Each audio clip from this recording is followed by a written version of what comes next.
बहुत समय पहले की बात है। एक छोटे से गांव श्यामपुर में दो भाई रहा करते हैं। बड़े भाई का नाम रमेश और छोटे भाई का नाम सुरेश था। दोनों भाई बहुत ही गरीब थे। जब वह छोटे थे तभी उनके ऊपर से माता पिता का साया उठ चुका था। बिना माता पिता के इनका जीवन बहुत कठिन हो चुका था। दोनों भाई दूसरों के घरों में और दूसरों के खेतों में मेहनत मजदूरी करके अपना जीवन गुजारते थे। लेकिन आपस में दोनों भाइयों को बड़ा प्रेम था। पूरे दिन मेहनत मजदूरी करने के बाद जो भी पैसे मिलते थे उन पैसों से वह भोजन बनाते थे। इसी तरह वह दोनों भाई अपना जीवन यापन करते थे। इसी तरह कुछ सालों तक चलता रहा। एक दिन बड़ा भाई रमेश अपने छोटे भाई सुरेश से बोलता है, सुरेश, मुझे तो कुछ भी समझ नहीं आ रहा है। हम क्या करें? हम कब तक इसी तरह गरीबी में अपना जीवन काटते रहेंगे? कब तक इस पुराने घर में रहेंगे? कब तक दूसरों के घर मजदूरी करेंगे? आने वाले समय में हम लोगों का विवाह भी होगा। हम उन्हें कहाँ रखेंगे और क्या खिलाएंगे? भैया, आप बिल्कुल सही कह रहे हैं। हम कब तक इसी गरीबी में रहेंगे? इस गरीबी में अपना पूरा जीवन नहीं निकाल सकते। हमें कुछ ना कुछ तो करना ही पड़ेगा जिससे हमें यह हर रोज मजदूरी से छुटकारा मिल जाए। हम भी अपना आराम का जीवन जिए। सुरेश, हमारे गांव के बहुत से लोग गांव से निकलकर शहर में जाकर रहने लगे हैं। आज उनके पास बहुत पैसा है, इसलिए मैं भी सोच रहा हूँ शहर चला जाऊं और वहां कोई काम ढूंढ लूं। जब कोई अच्छा सा काम मिल जाएगा तो मैं तुम्हें भी बुला लूंगा। फिर हम आराम से अपना जीवन जिया जाएगा। भैया, ये तो बहुत अच्छी बात है। आपको शहर जाने से हमारे दिन सुधर सकते हैं, तो आप कल ही शहर चले जाइए। जब आपका काम सही चलने लगे तो आप मुझे भी बुला लेना। मैं तुरंत ही आपके पास चला आऊंगा। अगले ही दिन रमेश शहर की ओर निकल जाता है। काफी देर चलने के बाद वह शहर पहुंच जाता है।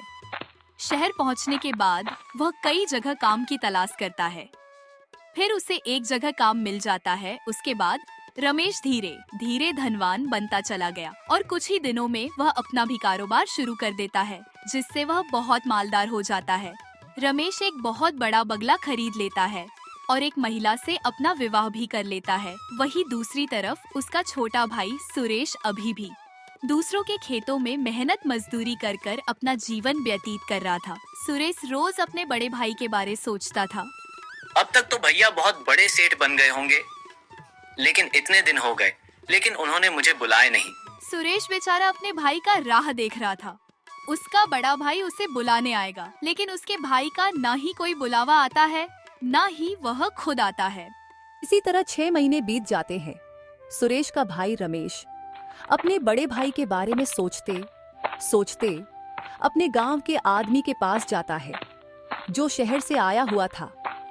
भाई भोला, तुम तो शहर से आ रहे हो ना? तुम्हें कुछ खबर मिली मेरे भैया के बारे में? उन्हें शहर गए कई महीने हो गए हैं। ना ही उन्होंने मुझे बुलाया, ना ही वह खुद मिलने आए। हाँ सुरेश, सच कहूं तो मैं शहर में था, लेकिन तुम्हारे भाई के बारे में कुछ खास जानकारी नहीं मिली। तुम्हारा भाई किसी काम में व्यस्त होगा, शायद इसीलिए तुम्हें वह नहीं बुला पाया, ना ही वह खुद आ पाया। भैया तो हमेशा कहते थे कि वह मुझे कभी भी अकेला नहीं छोड़ेंगे।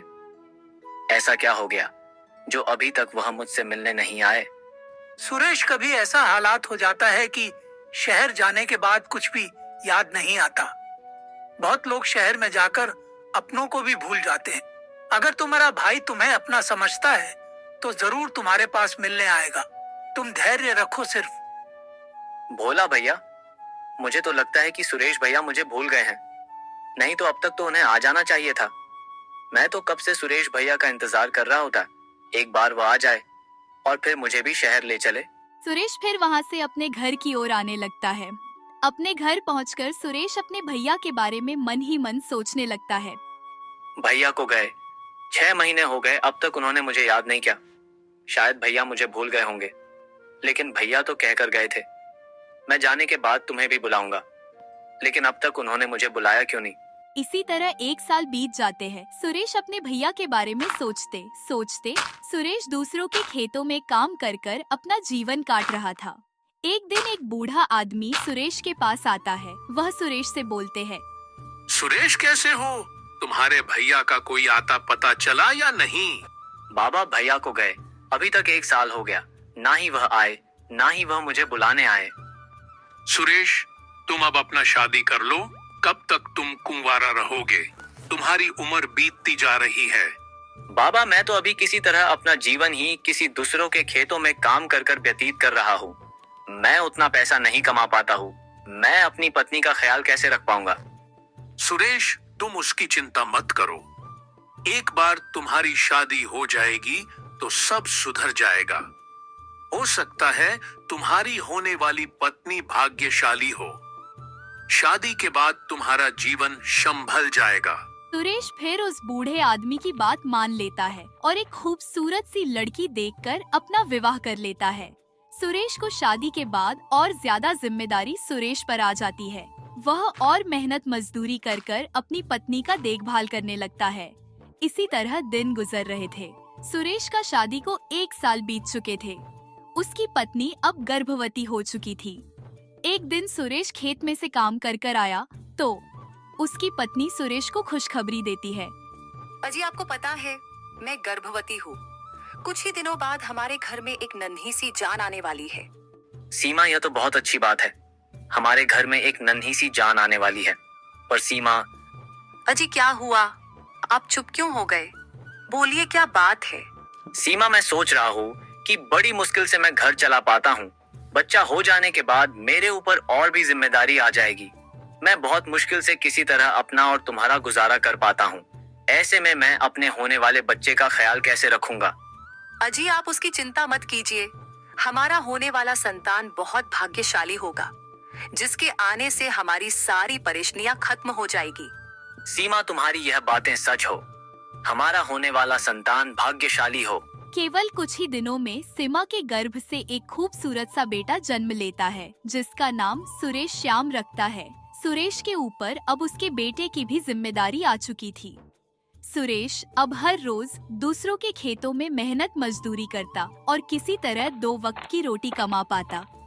धीरे धीरे सुरेश का बेटा श्याम जो दिन प्रतिदिन जवान होता जा रहा था। एक दिन श्याम अपनी माँ से राजमा चावल बनाने का जिद करने लगता है। माँ, मुझे राजमा चावल खाने के लिए बहुत मन कर रहा है। आप मेरे लिए राजमा चावल बना दीजिए ना। श्याम, हमारे घर में तो केवल और केवल एक ही टाइम का राशन बचा हुआ है। तुम कहते हो तो मैं तुम्हारे लिए राजमा चावल बना देती हूँ। सीमा फिर अपने बेटे के लिए राजमा चावल बनाने लगती है। थोड़ी ही देर में सीमा बहुत ही स्वादिष्ट राजमा चावल बना देती है और अपने बेटे को खाने के लिए देती है। श्याम फिर राजमा चावल खाकर देखता है जो बहुत ही स्वादिष्ट बना हुआ था। वह अपनी माँ का तारीफ किए बगैर रह नहीं पाता। माँ, आपके हाथों में तो सचमुच जादू है। आप बहुत ही स्वादिष्ट राजमा चावल बनाई है। खाने में तो मजा ही आ गया। शाम होती है। सुरेश काम कर कर अपने घर आता है। उसकी पत्नी सुरेश को अपनी बनाई हुई राजमा चावल देती है। सुरेश राजमा चावल खाता है। उसे राजमा चावल बहुत ही अच्छा लगता है। वह अपनी पत्नी से राजमा चावल की बड़ाई करने लगता है। सीमा, क्या राजमा चावल बनाई हो? ऐसा राजमा चावल हमारे भैया बनाया करते थे। अजी, आपके भैया कहाँ है? अभी तक वो आए नहीं घर। क्या उनसे आपकी झगड़ा हुआ है? हमारी शादी से पहले हम और भैया साथ साथ रहते थे। वह धन कमाने के लिए शहर चले गए। उन्होंने कहा था कि जब मेरा काम सही चलने लगेगा तो मैं तुम्हें भी बुला लूंगा, लेकिन वह मुझे बुलाने नहीं आए। उनको शहर गए आज 3 साल हो गए। अजी, आपके भैया के पास शायद समय नहीं होगा। वह अपने कामों में व्यस्त होंगे। वह एक न एक दिन जरूर आएंगे आपको बुलाने। सीमा, भैया की बात छोड़ो, मेरे पास एक आइडिया है। क्यों ना तुम एक राजमा चावल का ठेला लगा लेती हो? अजी, आप बहुत सही बात कहे हैं जी। हम कल से ही अपना ठेला लगाएंगे, लेकिन हमारे पास उतने पैसे नहीं है जी नया ठेला बनवाने के लिए। इतने सारे पैसे कहाँ से आएंगे? आप तो मेहनत मजदूरी करते, जिन पैसों से घर ही चलाना बड़ा मुश्किल होता है। सीमा, तुम उसकी चिंता मत करो। मैं कल ही जमींदार जी से पैसे उधार मांग कर लाऊंगा और उन पैसों से हम अपना राजमा चावल का ठेला लगाएंगे। सुरेश अगली सुबह जमींदार के घर जाता है और उनसे पैसे मांगता है। जमींदार जी, मुझे कुछ पैसे उधार दीजिए। मैं आपको थोड़े दिन में ही लौटा दूंगा। जमींदार फिर सुरेश को कुछ पैसे उधार पे दे देता है। सुरेश फिर अपना ठेला लगाता है और उस ठेले पर राजमा चावल बेचना शुरू कर देता है। सीमा ठेले पर राजमा चावल बनाती। सुरेश सभी को राजमा चावल खाने को देता है। इसी तरह सुरेश अपना राजमा चावल बेचकर वह काफी अमीर बन जाता है और वह लोग खुशी खुशी रहने लगते हैं। अगर आपको यह कहानी अच्छी लगी तो वीडियो को लाइक और चैनल को सब्सक्राइब करें।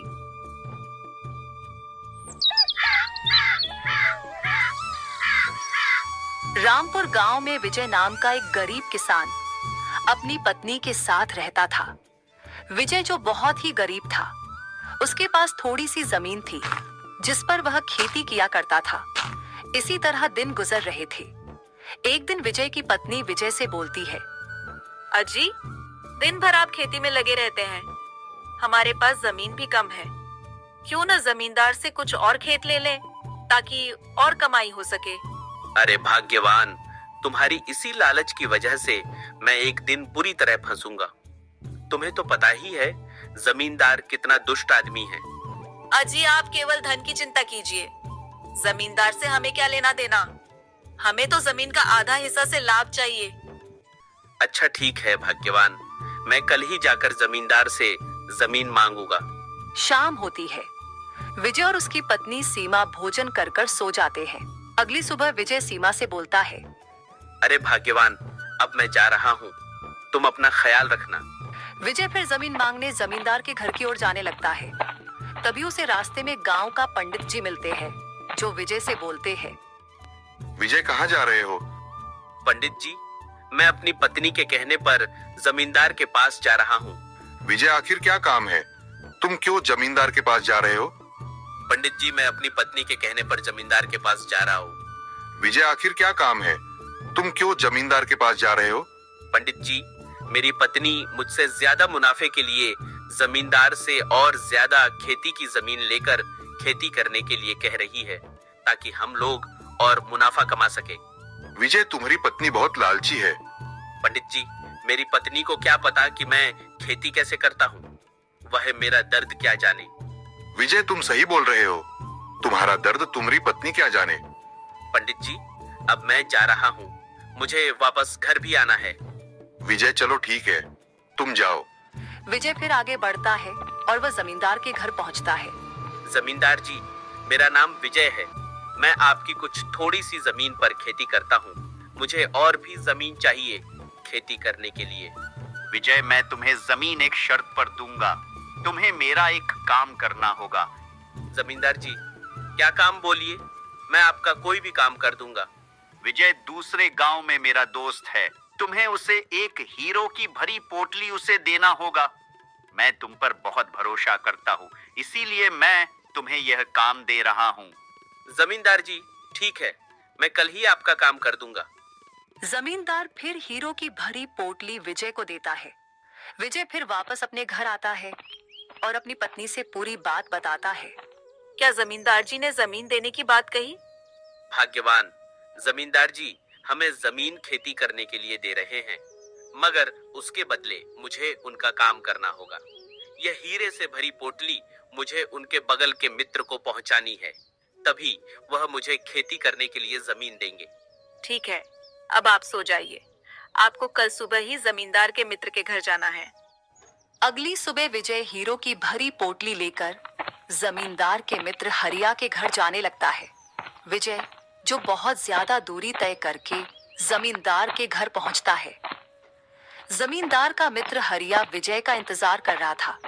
हरिया जमींदार जी, मैं आपका हीरो से भरी पोटली लाया हूँ जो जमींदार जी ने दिए हैं। विजय, मुझे सब पता है, उन्होंने तुम्हारे बारे में बताई है।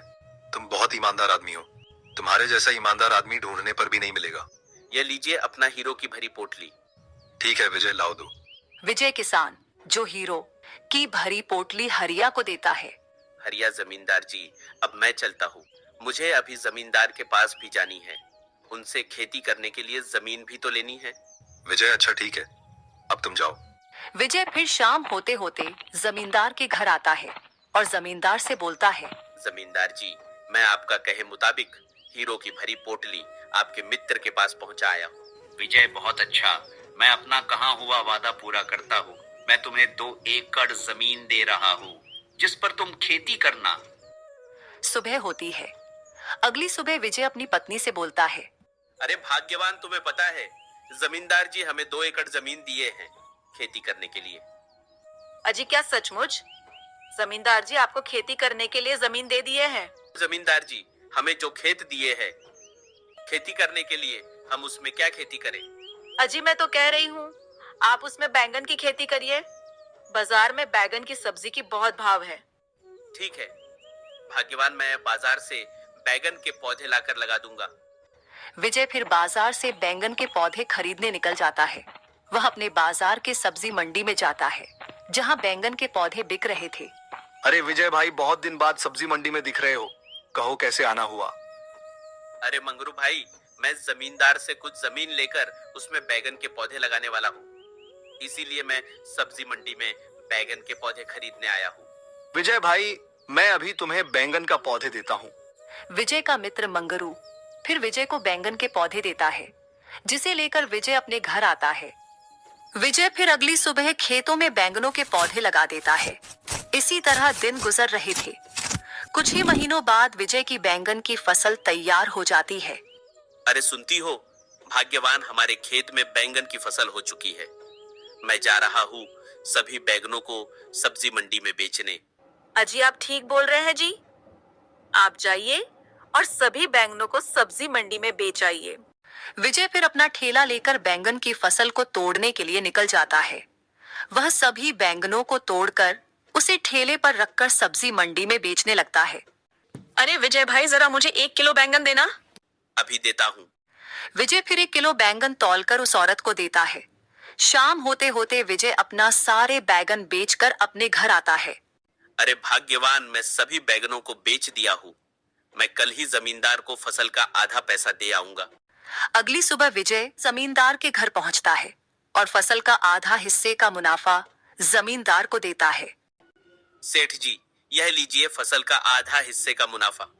बैंगन की फसल बोया था जिसमें खूब मुनाफा हुआ है।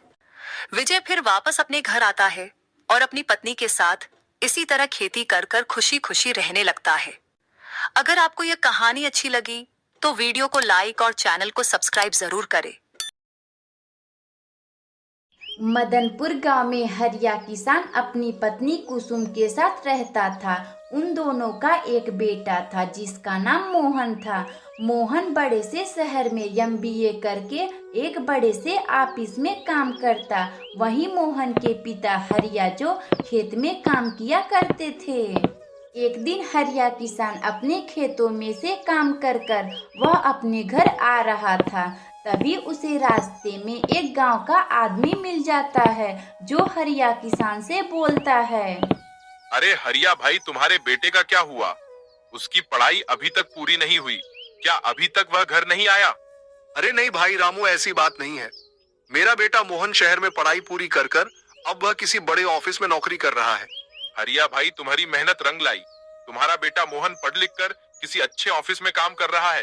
अरे हाँ भाई रामू, तुम सही बोल रहे हो। मेरा बेटा बहुत मेहनत किया है, तभी तो वह आज उस पोजीशन पर है।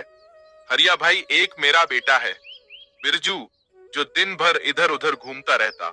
रामू भाई ऐसे मत बोलो, एक ना एक दिन तुम्हारा बेटा बिरजू भी अपने पैरों पर खड़ा हो जाएगा। काश ऐसा हो, मेरा भी बेटा तुम्हारे बेटे की तरह कामयाब हो जाए। रामू मेरे भाई, अब मुझे घर जाने की इजाजत दो। मेरी पत्नी मेरी राह देख रही होगी। चलो ठीक है हरिया भाई, तुम जाओ, मुझे भी बहुत काम है। अब मैं चलता हूँ।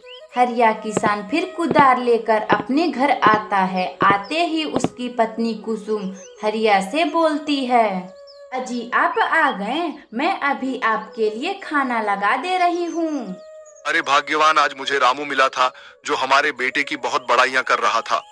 अजी आप मेरी दिल की बात दूसरों से सुन गए।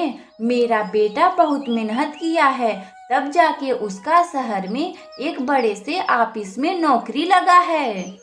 अरे हाँ भाग्यवान, तुम सही बोल रही हो। हमारा बेटा बहुत होनहार है। भगवान ऐसा बेटा सबको दे। इसी तरह दिन गुजर रहे थे। एक दिन मोहन के ऑफिस में किसी कारण उसकी कंपनी बंद हो जाती है। मोहन फिर अपने घर आने को सोचता है।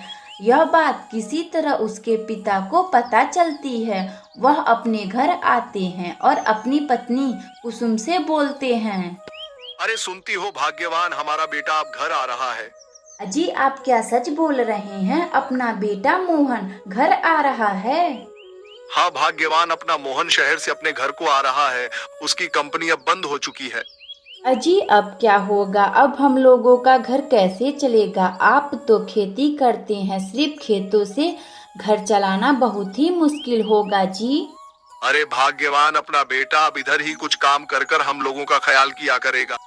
अगली सुबह मोहन अपने घर आता है और अपने पिता से बोलता है, पिताजी मेरी कंपनी अब बंद हो चुकी है। अब मैं भी गांव में कुछ काम कर कर अपना जीवन यापन करूंगा। मोहन बेटे, तुम सही बोल रहे हो।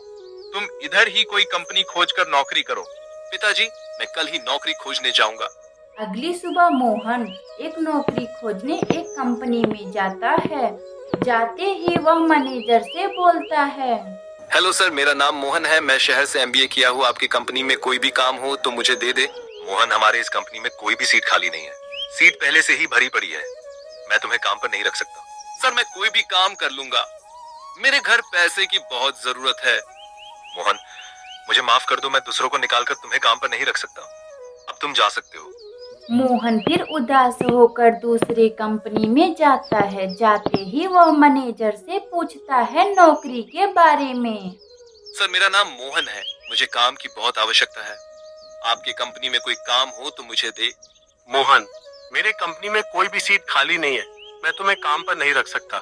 मोहन फिर उदास होकर अपने घर आता है और पूरी बात अपने माता पिता को बताता है।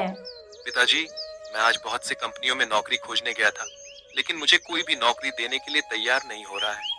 मोहन बेटे, तुम चिंता मत करो। तुम्हें एक ना एक दिन नौकरी मिल ही जाएंगी। पिताजी अब मैं बाहर घूमने जा रहा हूँ। शाम होते होते मैं घर वापस आ जाऊंगा। ठीक है मोहन, तुम जाओ, बाहर घूम कर आओ। मोहन फिर बाहर घूमने चला जाता है। तभी उसे रास्ते में एक पानी पूरी का ठेला दिखता है, जहाँ बहुत सारे लोग पानी पूरी खा रहे थे। अरे वाह, मुझे मिल गया आइडिया। अब मैं भी कल से पानी पूरी बेचना शुरू कर दूंगा। मोहन फिर अगली सुबह से पानी पूरी का ठेला खोल लेता, जिस पर MBA पानी पूरी वाला लिखा हुआ था। मोहन की दुकान देखकर कुछ लोग उसके दुकान पर पानी पूरी खाने के लिए जाते हैं। भाई मोहन, मुझे जरा अपना पानी पूरी खिलाना। जरा देखो कि तुम कैसे पानी पूरी खिला रहे हो। अभी खिलाता हूँ। मोहन फिर पानी पूरी खिलाने लगता है। उस ग्राहक को मोहन का पानी पूरी बहुत ही अच्छा लगता है। मोहन भाई वाह, क्या पानी पूरी बनाते हो तुम। खाने में तो मजा ही आ गया। मोहन इसी तरह पानी पूरी बेचता और खुशी खुशी अपने माता पिता के साथ रहता। और कुछ ही समय में मोहन एक बहुत बड़ा बंगला भी खरीद लेता। मोहन अपने नए बंगले में अपने माता पिता के साथ खुशी खुशी रहने लगता। अगर आपको यह कहानी अच्छी लगे तो वीडियो को लाइक करें और चैनल को सब्सक्राइब करें और बेल आइकन को दबाना ना भूलें। हमें कमेंट में बताएं कि हमारी कहानी आप लोगों को कैसी लगी।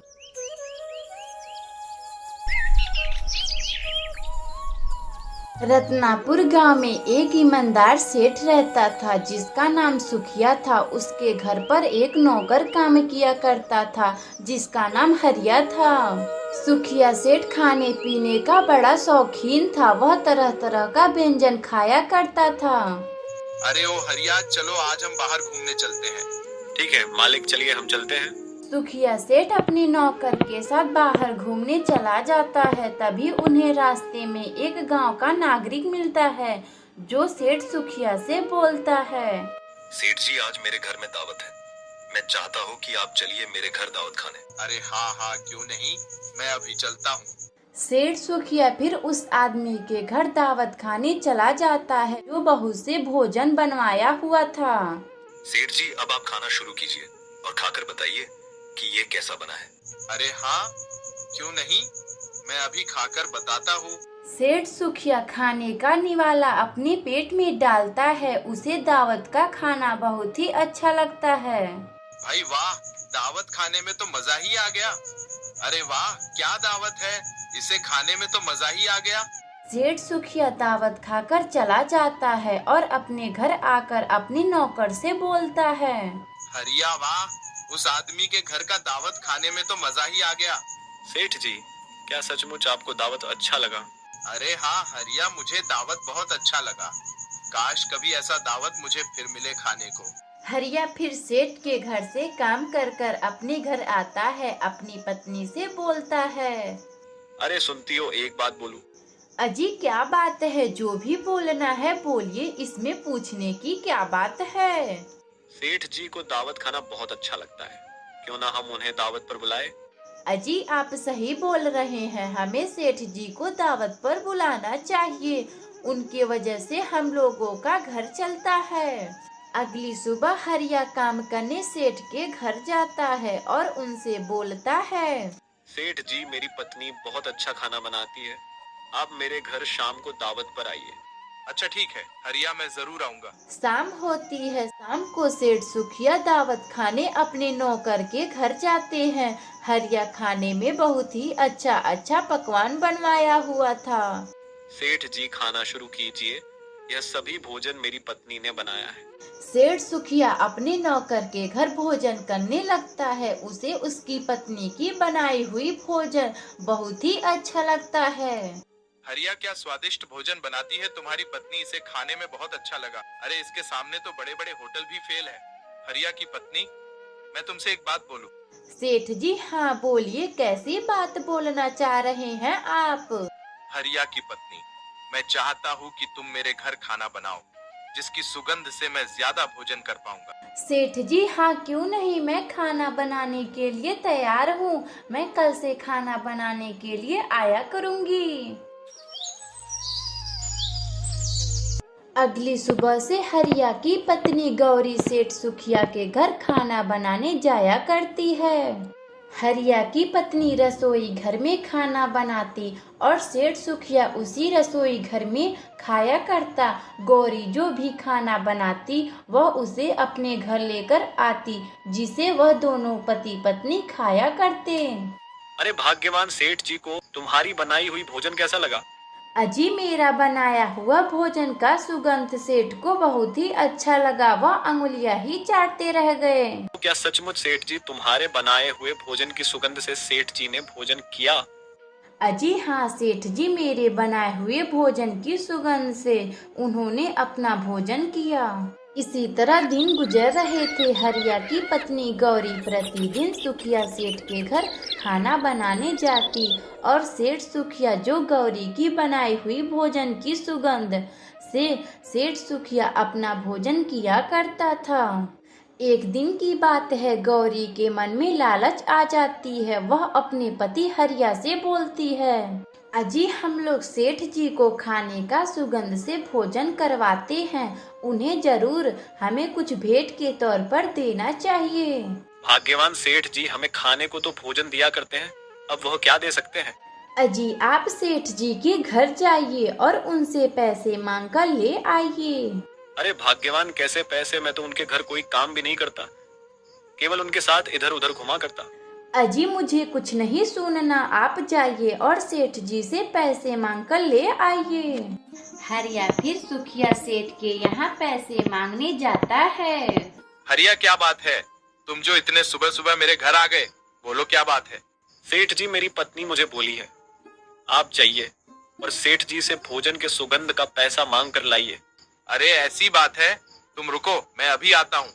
सेठ सुखिया इतना बोलकर अपने कमरे में जाता है और सिक्के की रखी धनराशि को खनखनाहट की आवाज में निकालता है। हरिया को सिक्के की खनखनाहट सुनकर वह सोचता है, लगता है सेठ जी ज्यादा सिक्के देंगे, इसीलिए ज्यादा आवाज आ रही है। सेठ सुखिया फिर अपने कमरे में से बाहर आता है। हरिया सेठ की हाथों में सिक्के ना देखकर वह सेठ जी से बोलता है। सेठ जी आपके हाथों में तो एक भी सिक्के नहीं है, आपके कमरे में से तो बहुत आवाज आ रही थी। हरिया तुम शायद समझे नहीं सिक्कों की खनखनाहट से। मुझे तो कुछ भी समझ नहीं आ रहा, आप क्या कहना चाहते हैं? हरिया कैसे सिक्के, मैं तो तुम्हारा भोजन नहीं खाता हूँ, मैं तो केवल उसका स्वाद लेता हूँ, भोजन तो वह तुम दोनों खाते हो, इसीलिए मैं तुम्हें सिक्के की खनखनाहट सुनाया हूँ। हरिया को सेठ जी की बात समझ आ जाती है, वह अपने घर आ जाता है। आते ही उसकी पत्नी, अजी क्या हुआ, आपको सेठ जी ने पैसे नहीं दिया? अरे नहीं भाग्यवान, उन्होंने कहा है कि वह तो केवल भोजन का सुगंध लेते हैं, भोजन तो हम सब करते हैं, इसीलिए वो हमें पैसे नहीं दिए हैं। हरिया की पत्नी को समझ आ जाता है और वह अब बिना पैसों के सेठ सुखिया के घर खाना बनाया जाया करती थी। अगर आपको यह कहानी अच्छी लगी तो हमारे वीडियो को लाइक करें और चैनल को सब्सक्राइब करें।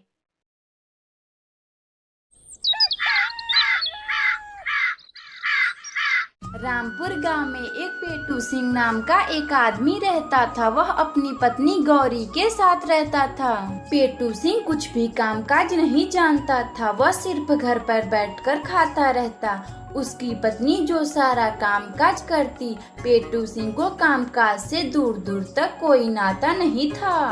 अरे सुनती हो, मेरे लिए खाना लाओ, मुझे बहुत जोरों की भूख लगी है। अजी आपको दिन भर बस खाने की ही सूझती है, कोई काम धंधा करने का तो मन नहीं करता। दिन भर बस खाने पीने की ही बातें करते हैं। अरे भाग्यवान, तुम तो जानती ही हो ना, मुझे कोई काम धंधा नहीं आता। मुझे तो बस खाने पीने को ही मन करता है। हाँ हाँ, बस केवल खाओ पियो, काम काज तो करना नहीं है। मैं जा रही हूँ धनीराम सेठ के यहाँ काम करने। पेटू सिंह की पत्नी धनीराम सेठ के यहाँ नौकरानी का काम करने चली जाती है। गौरी को घर से बाहर जाने के बाद कुछ ही समय में पेटू सिंह घूमने के लिए बाहर निकलता है। तभी उसे रास्ते में हरिया नाम का एक आदमी दिखता है जो उसका पड़ोसी था। हरिया, मुझे भी अपने साथ ले चलो। तुम कहाँ जाओगे? तुम तो कोई काम धाम नहीं जानते। हरिया, मेरी पत्नी मुझसे बोलती है कि तुम कोई काम धाम नहीं करते, बस केवल खाते रहते हो। चलो ठीक है, तुम इतना बोल रहे हो तो मैं तुम्हें काम पर ले चलता हूँ, मगर वह तुम काम नहीं कर पाओगे। हरिया, तुम चिंता मत करो, मैं कोई भी काम कर लूंगा। हरिया फिर पेटू सिंह को लेकर अपने दोस्त के पास जाता है जो घर घर जाकर चोरियां किया करता था। सरदार, यह मेरा दोस्त है, इसे भी वही काम करना है जो हम लोग करते हैं। हरिया, यह काम इतना आसान नहीं है, इस आदमी की बस की बात नहीं है। सरदार, आप बिल्कुल चिंता मत करें, मैं चोरी कर लूंगा। घर पर इस तरह ताना सुनने से तो अच्छा है कि चोरी ही कर लूं। चलो ठीक है, अगर तुम चोरी करना ही चाहते हो तो हम लोगों की समूह में शामिल हो जाओ। सरदार चोरी का पूरा विचार हरिया और पेटू सिंह को बताता है और उन लोगों से बोलता है, सुनो तुम दोनों, आज रात हम बगल के गांव में चोरी करने चलेंगे, तुम लोग ठिकाने पर आ जाना। इतना बोलकर चोरों का सरदार वहां से चला जाता है। पेटू सिंह फिर शाम तक अपने घर आता है। उसकी पत्नी पहले से घर पर आ चुकी थी। अजी कहाँ गए थे आप जो इतनी शाम को आ रहे हो? अजी क्या आपको कोई काम मिला? अरे हाँ भाग्यवान, मुझे काम मिल गया है, मैं शाम होते ही अपने काम पर चला जाऊंगा। अजी ऐसा कौन काम है जो आप शाम को जाएंगे? अरे भाग्यवान, तुम उसकी चिंता काहे को कर रही हो? बहुत से काम जो रात में भी किया जाता है। अजी कुछ भी हो, आपको काम मिल गया, बस इतनी ही बहुत है। रात होती है। पेटू सिंह अपनी पत्नी के सो जाने के बाद वह चोरी करने निकल जाता है। वह सबसे पहले हरिया के पास जाता है और उसे साथ लेकर सरदार के बताए हुए ठिकाने पर जाता है, जहां सरदार इनका पहले से ही राह देख रहा था। तुम दोनों जाओ, घर में जो सबसे कीमती चीज है उसे लेकर मेरे पास आओ। हरिया और पेटू सिंह फिर चोरी करने घर के अंदर जाते हैं और सबसे पहले कीमती चीज चुरा कर लाते हैं और सरदार उन्हें चोरी करने के लिए कुछ पैसा देता है। ये लो, तुम दोनों आज की अपनी कमाई, कल फिर से हमें चोरी करने चलना है। पेटू सिंह पैसे को लेकर अपने घर आता है और फिर अपनी पत्नी को देता है। अरे भाग्यवान, यह लो पैसे जिसे मैं कमा कर लाया हूँ। तुम कहती थी कि मैं कोई काम नहीं करता, अब मैं हर रोज काम पर जाया करूँगा। अजी आप इतने पैसे कहाँ से लाए हो? अरे भाग्यवान, तुम उसकी चिंता मत करो। पेटू सिंह अपनी पत्नी को अपने बारे में कुछ नहीं बताता। जब भी उसकी पत्नी पूछती तो वह कोई ना कोई बहाना बनाकर टाल देता था। अरे भाग्यवान, मैं आज फिर काम पर जा रहा हूँ, तुम अपना ख्याल रखना, मैं काम कर कर सुबह होते ही घर आ जाऊंगा। अजी ठीक है, आप जाइए और सुबह होते ही चले आइएगा। इधर पेटू सिंह चोरी करने निकल जाता है, उधर गौरी को अपने पति पर शक होने लगता है। यह हर रोज कहाँ जाते हैं, मुझे भी नहीं बताते हैं। मैं आज इनका पता लगाऊंगी। गौरी भी पेटू सिंह का पीछा करने लगती है। वह देखती है कि उसका पति चोरी करने जा रहा है। आ गए तुम दोनों, चलो अब हम चोरी करने भीष्मा के घर चलते हैं। पेटू सिंह अन्य साथियों के साथ जाता है और चोरी करने भीष्मा के घर में चला जाता है। पेटू सिंह चोरी करने घर के अंदर जाता है। यह सब होता हुआ उसकी पत्नी देख रही थी। अच्छा, यह इतने सारे पैसे चोरी कर कर लाते हैं, आने दो, आज इनकी अच्छे से खबर लूंगी। इतना बोलकर उसकी पत्नी चली जाती है। वह घर पर अपने पति का इंतजार कर रही थी। पेटू सिंह चोरी कर कर अपने घर आता है और उसकी पत्नी उससे बोलती है, अजी आप कहाँ गए थे? मैंने आज आपको देख लिया, आप चोरी करने गए थे। अरे भाग्यवान, तुम्हें कैसे पता चला कि मैं चोरी करने जाता हूँ? अजी मैं आपके पीछे पीछे आज गई थी। मैंने देखा कि आप चोरी करने भीष्मा के घर में गए थे। अजी आप चोरियां मत कीजिए, हम लोग इतने में ही खुश हैं। मैं आपको अब कभी भी भला बुरा नहीं कहूँगी। अरे भाग्यवान, ठीक है, तुम इतना ही बोल रही हो तो मैं अब नहीं जाऊंगा चोरी करने।